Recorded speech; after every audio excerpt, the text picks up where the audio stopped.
Is it possible to design with trends and still look timeless? Gothic cowboy, what is it about this trend? Are we going to continue to see heavy textures? What are the thoughts on dopamine design? And if you said dopa what, don't worry, we've got you covered. How do we take old trends and refresh them in a meaningful way? And how can we intentionally design something that has less impact on the environment? If you find trends intimidating, we have good news for you. You don't have to stay trendy. Meet Diana Rushton, our guest today. She is a project manager and assistant designer specializing in interior design. She loves to say that the partnership between project management and design work fulfills her lifelong love of art and puzzles. With 15 years of experience in brick and mortar, e-commerce, residential, and commercial design, she feels she has found her true calling. With each project, she strives to create beautifully inspired work while bringing transparency to the process. You'll probably find her sipping iced coffee or petting as many puppies as possible when she's not managing a design project. Stay tuned, especially to the end, for predictions from Diana's crystal ball on what she thinks will take us into 2025.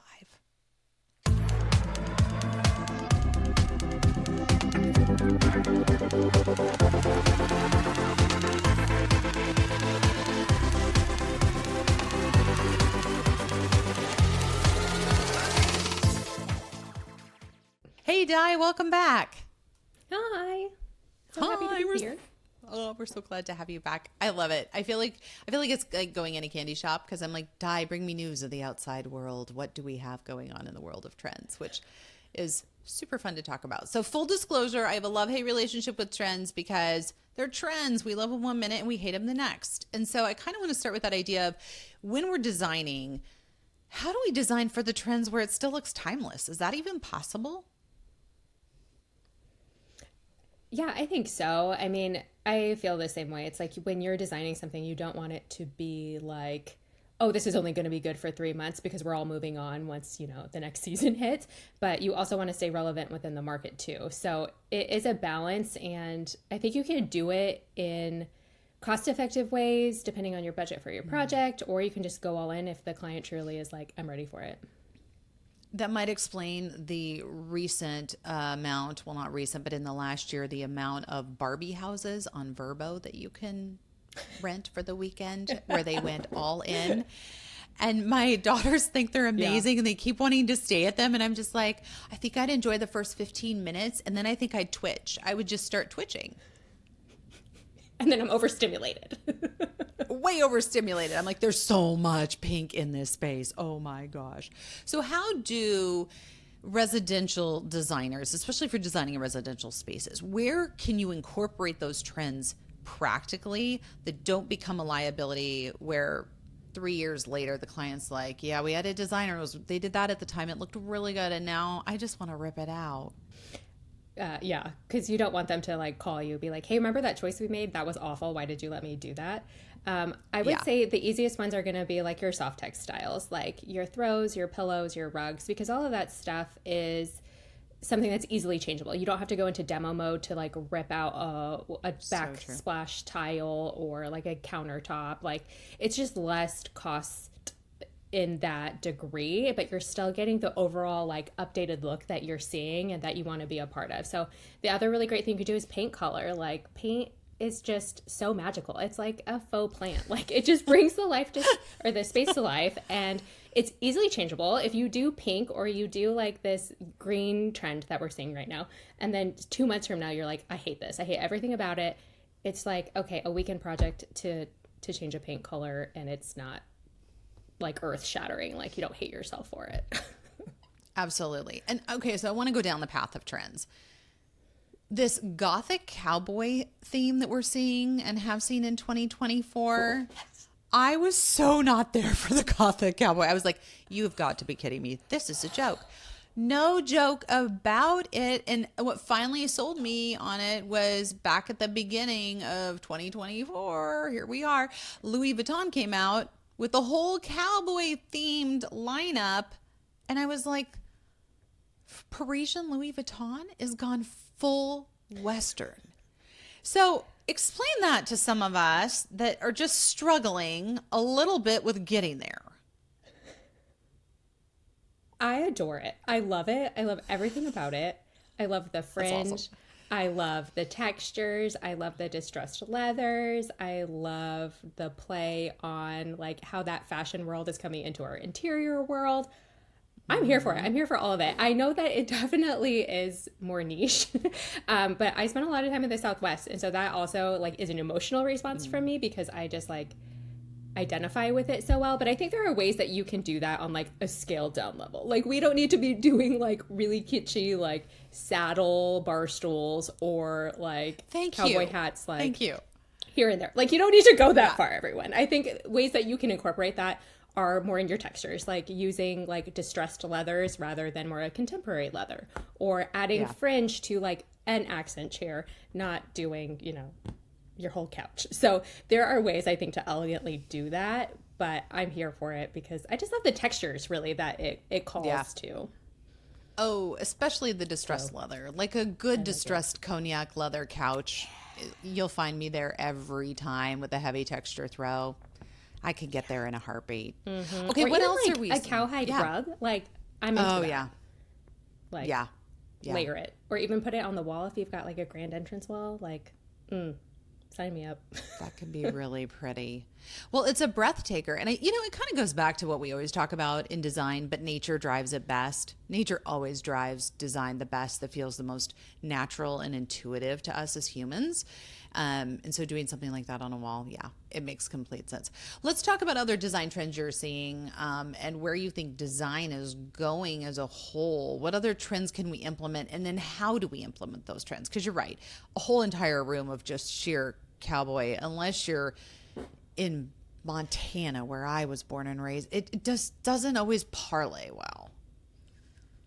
Right. Yeah, totally. The other trends I'm seeing as far as like color goes is a lot of green. We've already seen that come into a lot of fabrics and a lot of paint. And I love that we're going from more of like a cool gray tone to like a warm brown green like mix.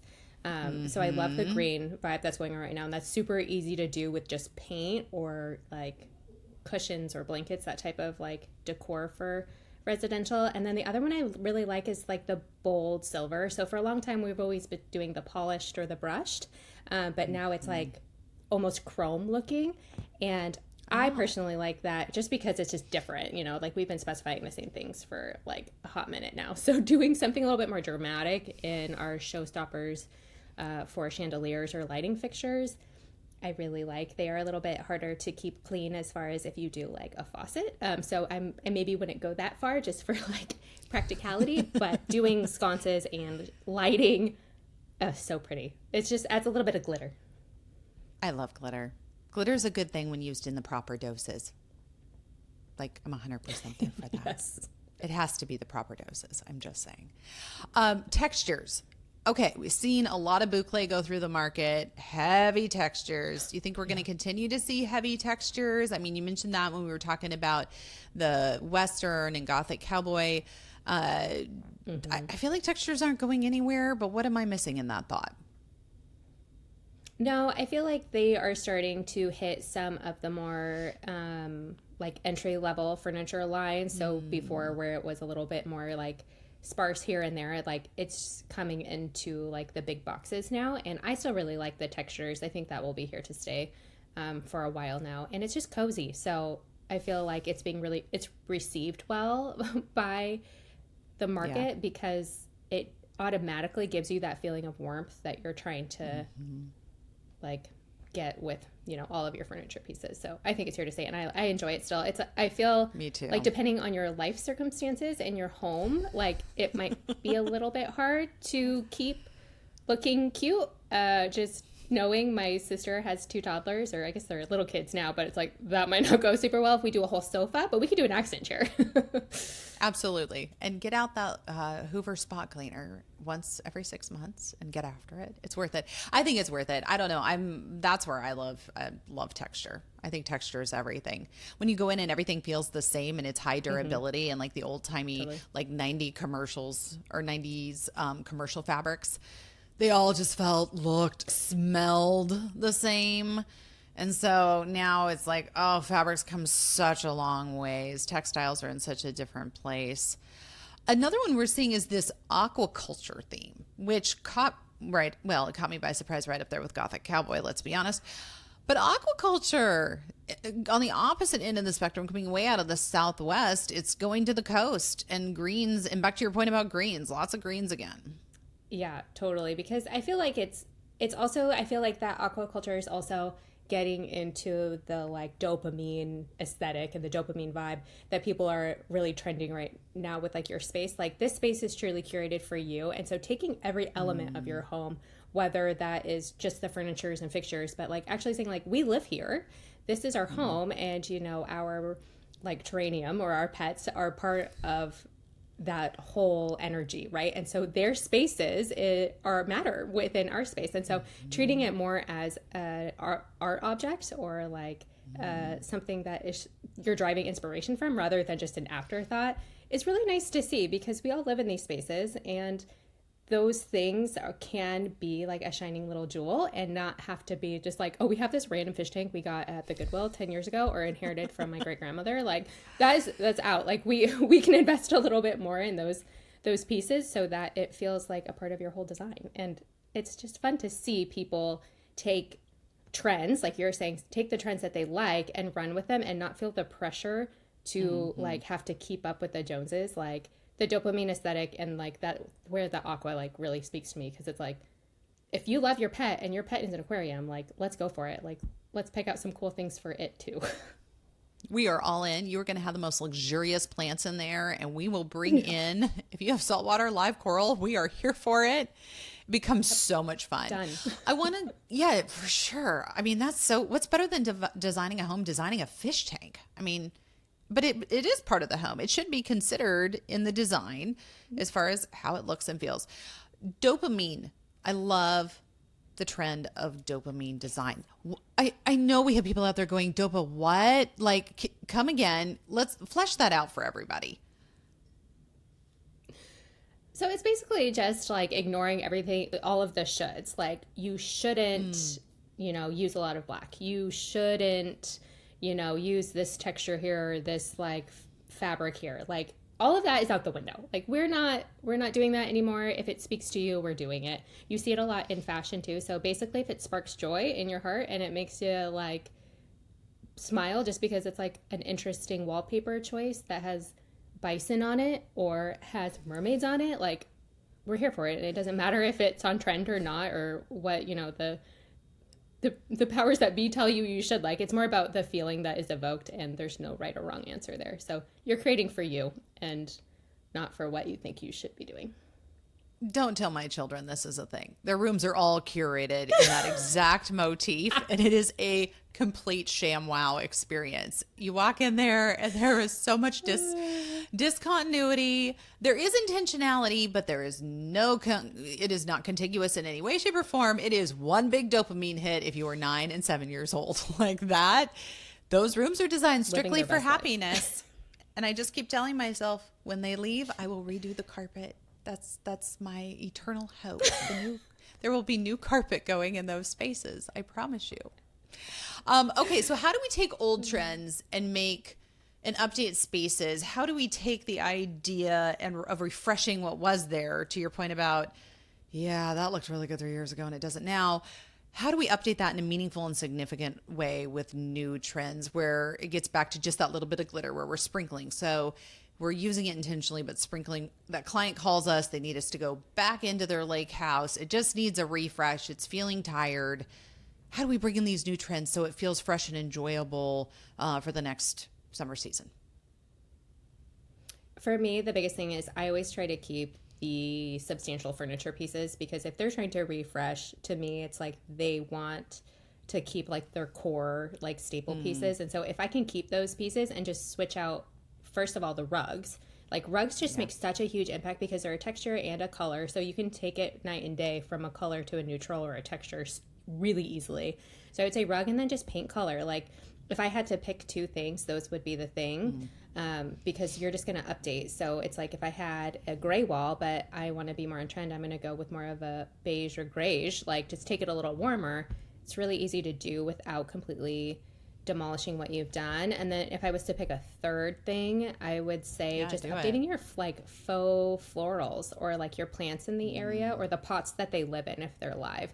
Because the trends in that stuff, I feel like, unless you went with like a really classic look, you can really bring in some of the trendy like checkered pattern that's really trendy right now, or like a lot of the mid-century ones were, and I feel like they're kind of tapering out. So just updating those types of things or adding in more interesting elements of like the picks or the statement florals, like that really refreshes the space, that are a little bit more timeless by adding a couple of stems of that color to bring it all together.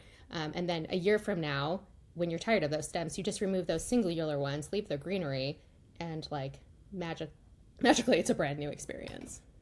I love that idea. It brings me back actually to an article that was in the Wall Street Journal earlier this year talking about how that $3,000 sofa you may have bought is no longer built to last 12 years like grandma's sofa did. And how do we buy pieces and build sustainability into our industry where it's not like fast fashion where we're constantly clicking through trends, but we are using, like, not that we can't be trendy and on point, but we're doing it in ways that have less impact on the environment, that are more sustainable. How else can we do that? Because I think sustainability, we don't want our industry to end up like fast fashion, where we have that reputation of just cycling through and filling landfills, and especially those in other countries. How do we do that intentionally as designers when it comes to these trends?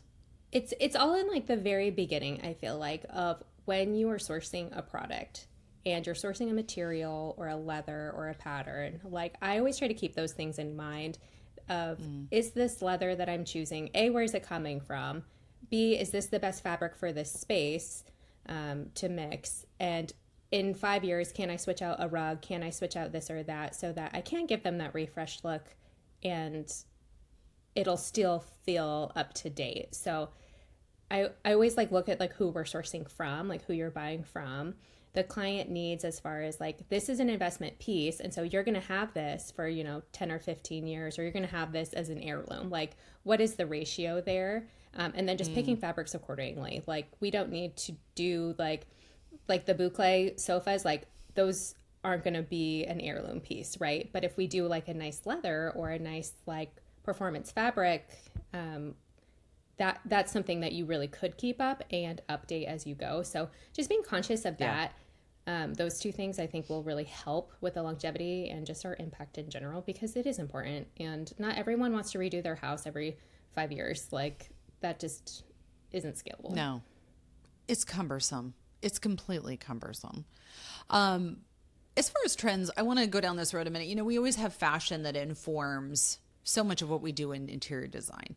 Or Pantone will come out with their color and we'll go, what are they thinking?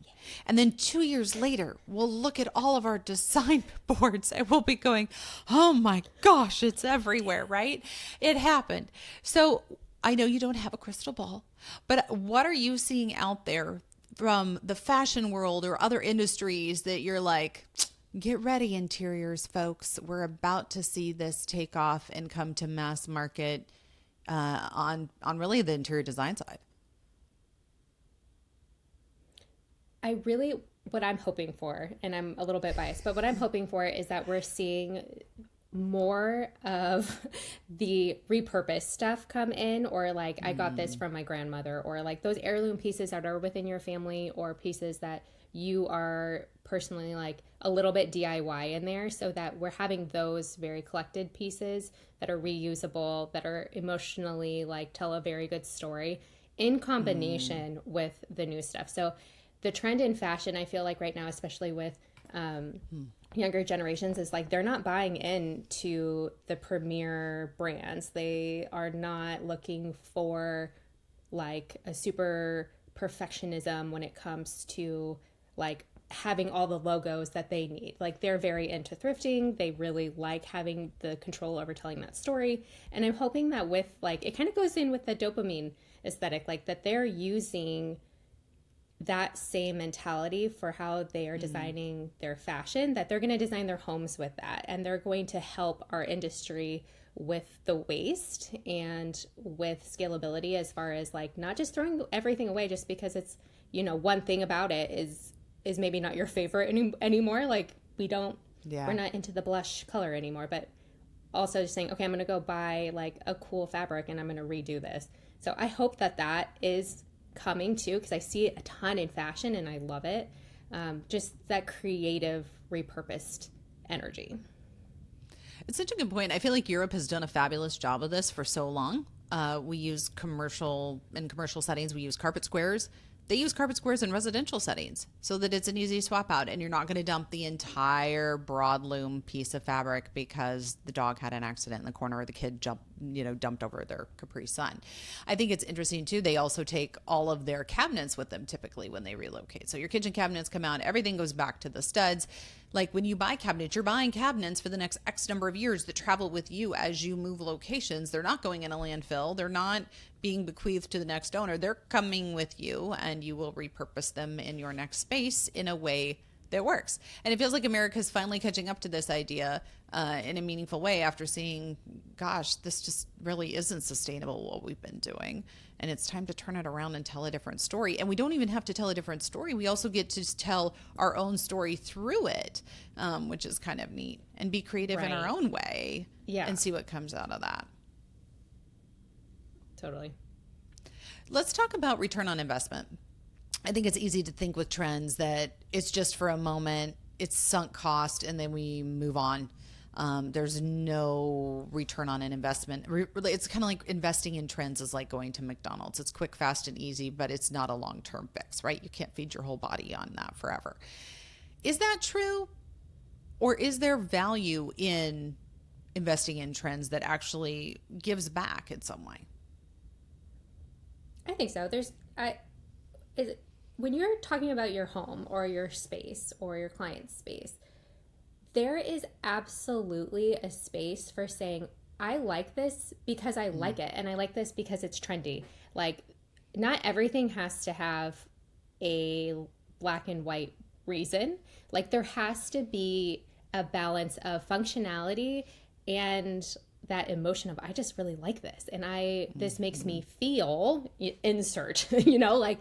I like the boucle, and so I am going to buy the sofa because it brings me so much joy right now in this season of life that I need it, and I understand that maybe in 5 years this is not going to be the best choice, or maybe it still will be. Maybe you will love this piece for 28 years and you are just going to own that, and that's a beautiful thing. So it's like, when people are like, why would you spend all that money on that? It's like, well, if it brings me joy and in this season of life it makes sense, like, I'm gonna do it. Because otherwise we would all just be sitting on like super uncomfortable, like very contemporary hard surfaces. Like, of course it's not gonna last you forever, but like nothing is. So we have to have the balance of the functional and the beauty.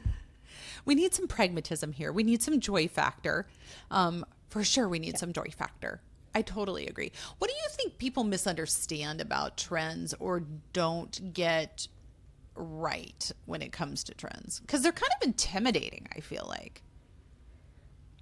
Mm-hmm. They're totally intimidating. That's such a good question. Right? I just want to remind people that you don't have to do it. Like, you don't have to do the trend. You don't in order to stay current, like being current and being trendy, I feel like are very different things. So it's like, to stay current, that's one road, but to be trendy, like, that might not be your lane, and that's okay. So I just feel like a lot of people put a lot of pressure on themselves in multiple industry to stay trendy, and I just think you should do it if your client loves it and if you love it, and if the trend happens to spark joy, like the Western Goth for me. I was so happy about it, and you obviously were like, no thank you, I'll pass on that one. Totally. But like, I would not be above getting some weird fringe chair in black leather. Like, I'm here for it, but that's because it excites me. But now, like, the Barbie bubblegum pink trend, no thank you. Like, I love Barbie.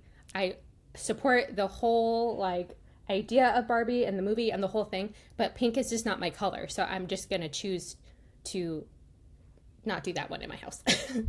Totally. And this is why we love having Diana on our team, because she will say, no, we absolutely should do this, and I'd be like, I wouldn't do that if you rolled me over dead and dumped me in a hole. Like, absolutely not. And then she'll do it, and I'll be like, oh, it looks so good. How did we possibly get there? And yes, your point about boucle, I'm not going to deny it. I have boucle in my bedroom, and I love it. One, because my children can't go in there. Two, because it's a light color. And I repeat, my children can't go in there. And three, it's the dopamine factor. It feels really good to walk in that space. Yeah. Something that's intentional, it's clean, it's light colored, and cannot be destroyed by people around 4 feet tall. And that's really nice. Yeah, it's really nice.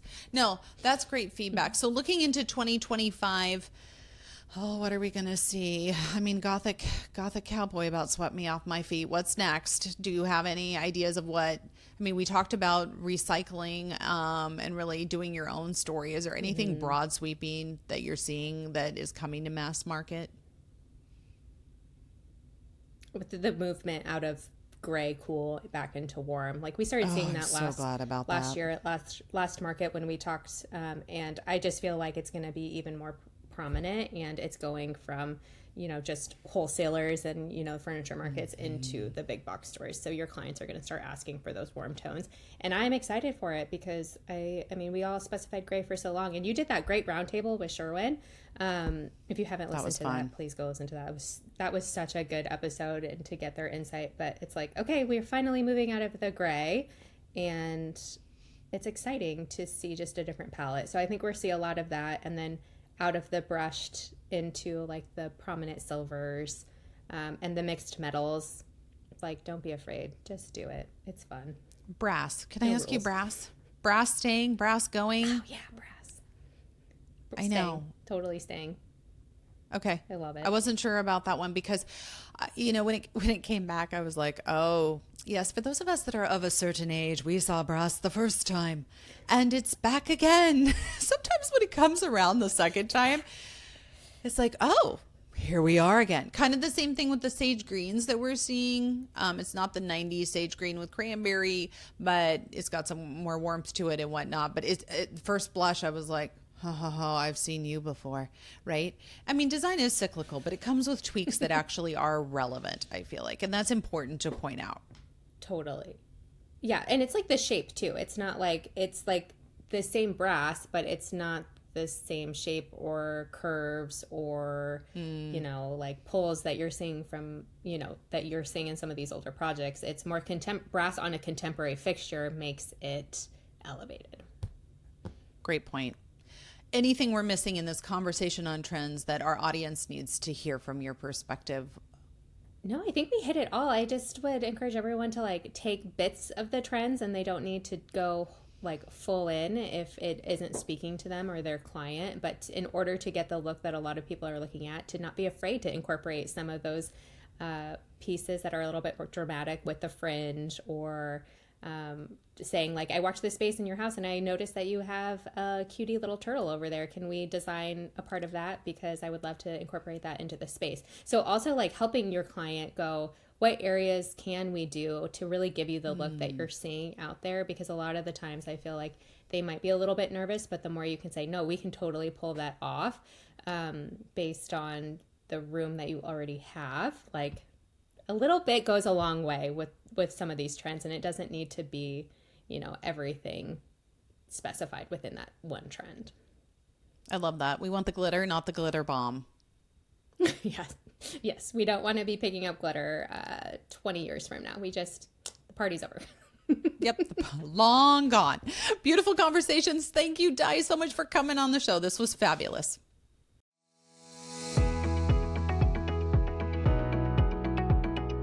Hey, everybody. Welcome to the Coaching Corner. I'm so glad that you're here. So I just wanted to take and dive in for just a moment on trends and what actually plays in the real world, which can be very different than what we find in Architectural Digest. And sometimes it's not, right?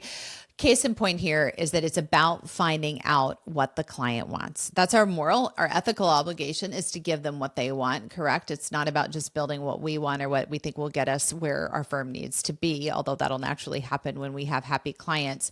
But some clients are going to be more classic and they're going to not have any interest in trends. And then you're going to have other clients and all they want is all the trends all the time, which is great. They're going to be coming back to you a lot, right? But the key is to figure out which is which and meet them in that moment. Realize that you're in their space. It's their home. That can be so hard to do. I'll never forget when I walked into a home in Scottsdale and they were completely trend averse. But I remember walking in, especially as a young designer, and I was like, this feels so tired to me and so old. And why am I here? And I really, what you're telling me is not what this space needs. And it took me a hot moment to step outside of that and say, but this is their space. This is what's making them feel at home. This is what they love. And my job is to unify it, pull it all together, and create a really lovely space for them, that it wasn't going to have any trends involved whatsoever. And so just figuring that out, knowing what that is, knowing it's not a reflection of your capabilities, rather what is a reflection of your capability is understanding what your client needs and meeting them where they're at. If you want to share your story of when you've had to work on a project similarly, or if you're on one right now that you're stuck on and you're like, I just can't get there, we'd love to hear about it. Join us in the social media conversation. We have the links to all of our socials, and we'd love to hear from you and have you join the dialogue. Thanks so much, everyone.